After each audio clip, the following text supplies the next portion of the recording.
have no idea how well you guys are able to hear me in this video. I don't know if my windshield wipers work. I don't have a garage door opener. I forget which way reverse is in a T56. It's gonna be fun. Oh yeah. Oh yeah.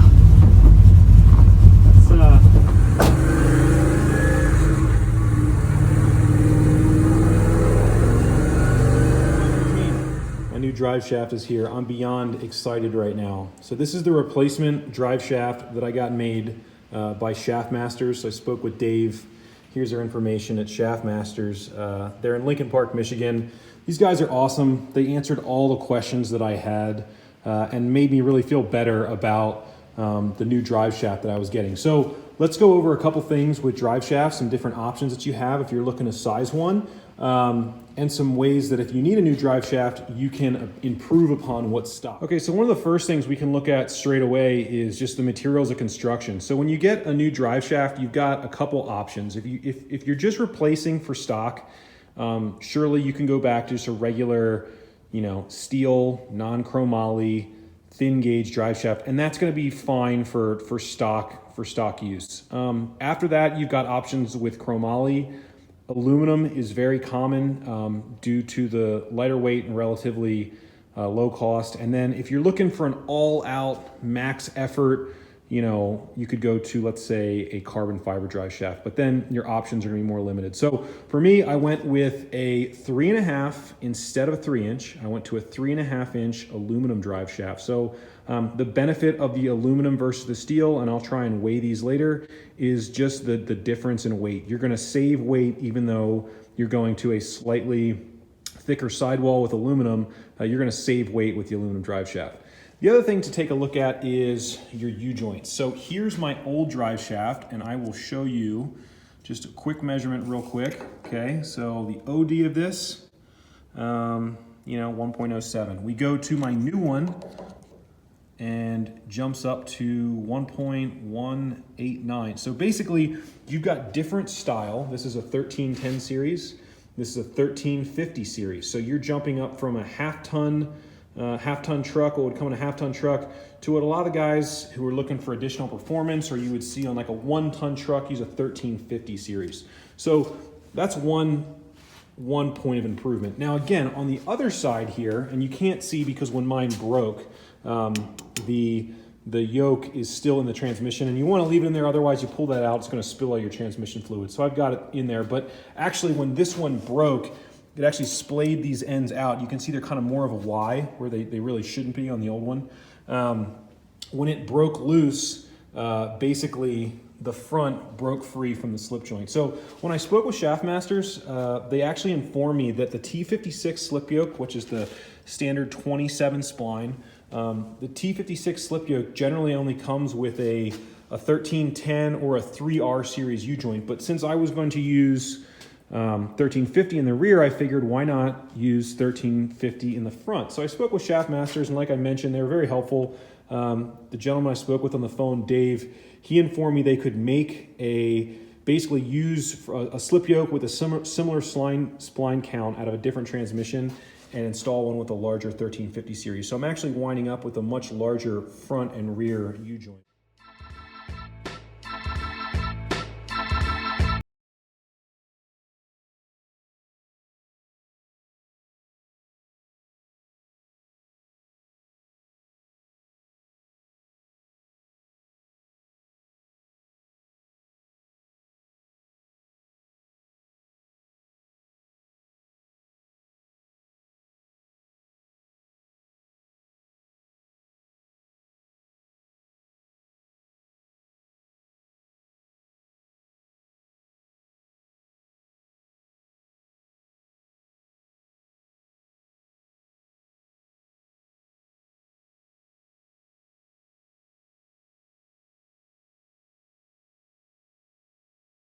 It's kind of crucial that you go slow and that you do each side a little bit, because you do want the thing to seat correctly. You don't want to be pulling on one side too much, so taking your time here. Yeah, so I was having a little bit of issues getting it in place, so I put it on without the washers, without any Loctite, just to get it put in there, and I'm gonna come back now, just finger tight these where they need to go. Check all my clearances around my exhaust, it's pretty tight.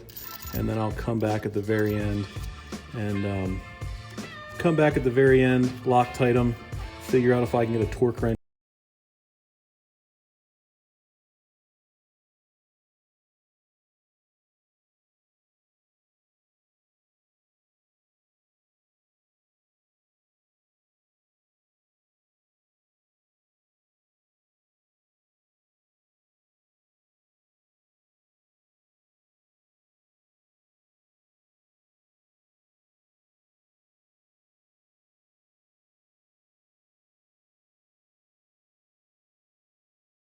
Back apart again. Okay, so now that we got the drive shaft roughly put in place, I had a break for lunch.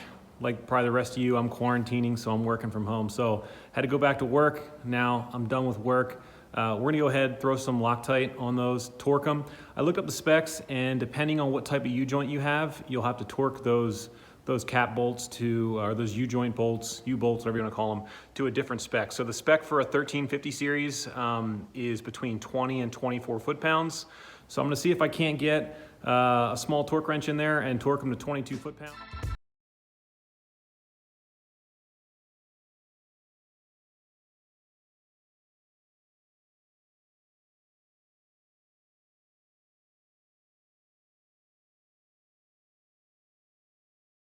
While you're doing this, you want the vehicle to be at ride height.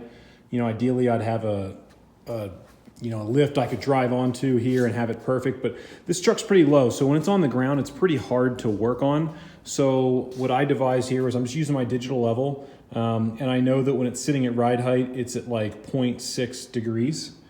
So basically I've got the jack stands under it, I got as close as I could. I'm just gonna take the jack in the back and just pick up ever so slightly until I see 0.6. It's probably not required, 0.5 is probably fine, but I'm gonna do that just to ensure that it's level before I add any lube to the transmission. So I'm gonna do that, and then as you guys know, once it starts to come out of the fill hole, you are done. Put it in, you're ready to go. This next part's kind of funny. I read online that it's not a terrible idea to raise the back wheels, and before you drive it the first time, because your first drive, you've gotta go like 15 to 20 miles, and then stop and let the truck cool for 30 minutes. So you gotta go real easy, break everything in. You repeat this a couple times, and then after that, you can drive it a little more regularly. Still not hard for the first 500 miles, but I've heard to leave it up on jack stands, put it in first, let it go in first for, just idling basically for like a minute, put it in reverse, do the same thing, just to get all that oil circulated through, I imagine. So you know what? It's only gonna take me a couple minutes. Truck's been sitting anyway, so it won't hurt to warm it up. So I'm gonna do that first before I take it on its first drive. Oh, this thing hasn't been started in a little while. All right, where's my wheel shock? Take me first.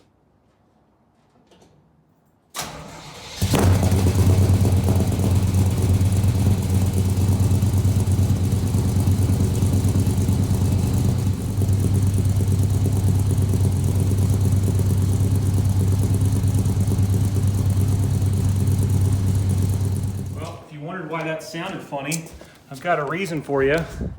Damn thing was running on 7 cylinders. This is what happens when you rush, guys.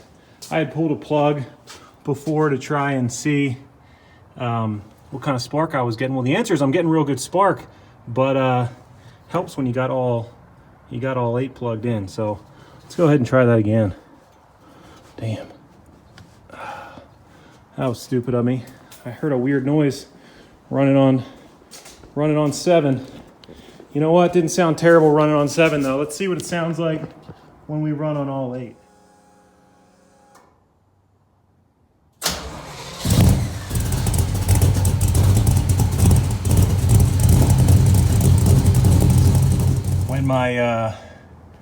When my drive shaft broke, maybe everything shakes so much it caused my connection for my reverse lockout to break. So I've got really no way. There's just basically 2 prongs sticking out. The plug is not there. That was a previous problem, but I had kind of had it working for this reverse lockout solenoid, but now it just won't work. So I couldn't get the truck in reverse. So I've got it just zip tied in place. It's not permanent, but I got to do something because I want to take it out for a drive. So worst case, I won't have reverse, but otherwise hopefully. The only guy that does this, you go and change and you get some decent clothes on, because what you've been crawling around on the floor in, you don't want to get all over your seats. So then you get some decent clothes on, and then what happens?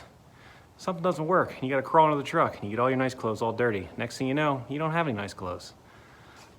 Comment there below, let me know if that ever happens to you, what you guys do. Do you got like separate clothes in the garage or what? I can't think of it, but it gets me every time.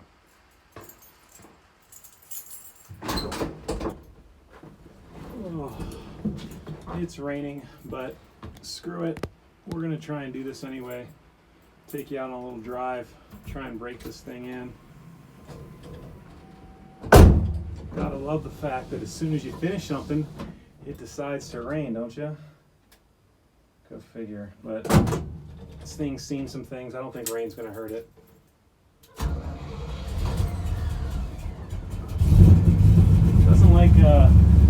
Doesn't like those starts, I'll tell you that.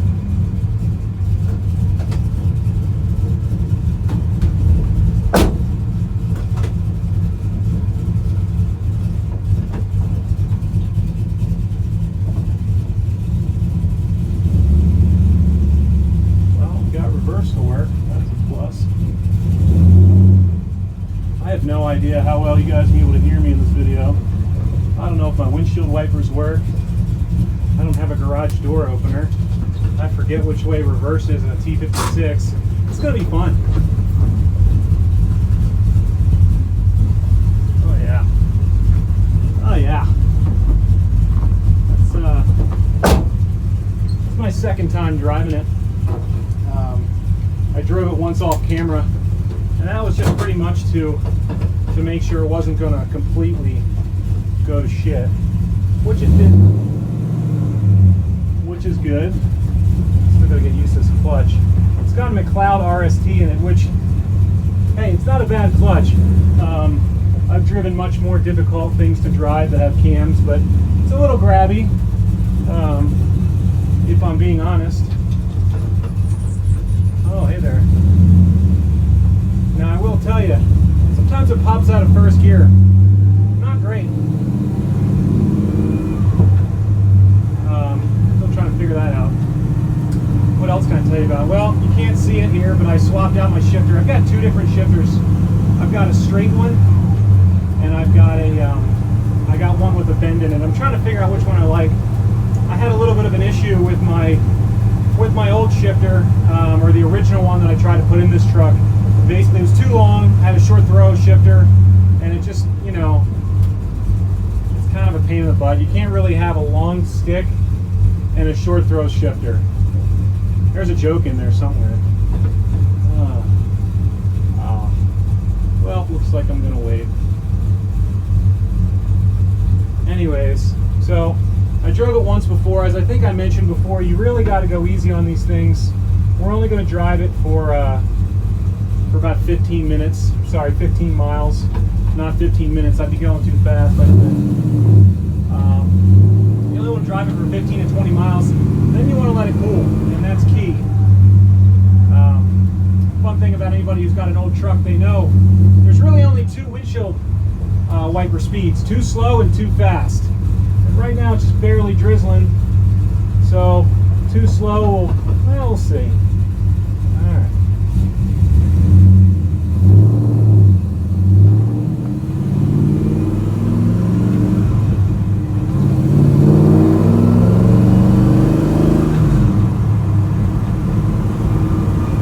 Well, let me know in the comments how it sounds. Unfortunately, this is not going to be a video of me bang shifting. Really just got to go get some of the bugs out of it. I'm at about 1900 RPM right now, and you can hear a slight whine, but I'm here to tell you that's not the rear end.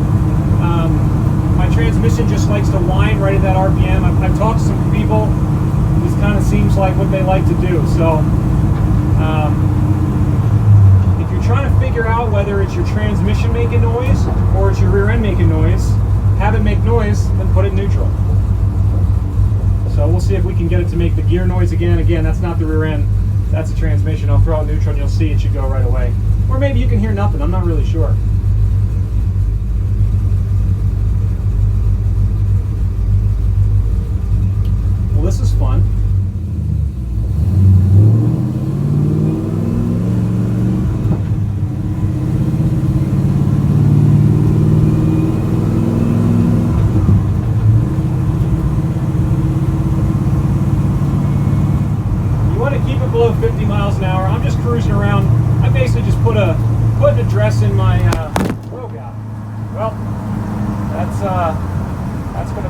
driving video because I just lost my camera. Got the world slow. Jesus! Come on, dude. Figure it out. It's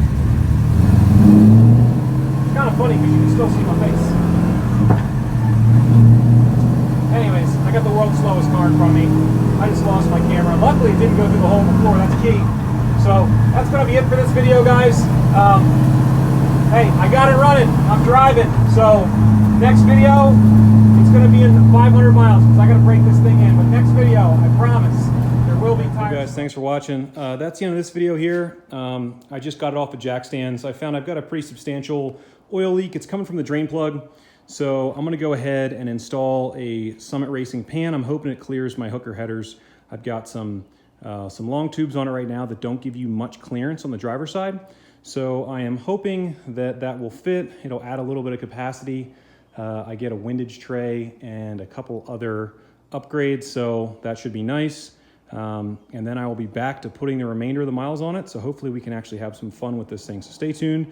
I may or may not make a video for this next part, but if I do, check it out. Otherwise, see you guys when this thing has 500 miles on it and we can really go have some fun. Thanks for watching.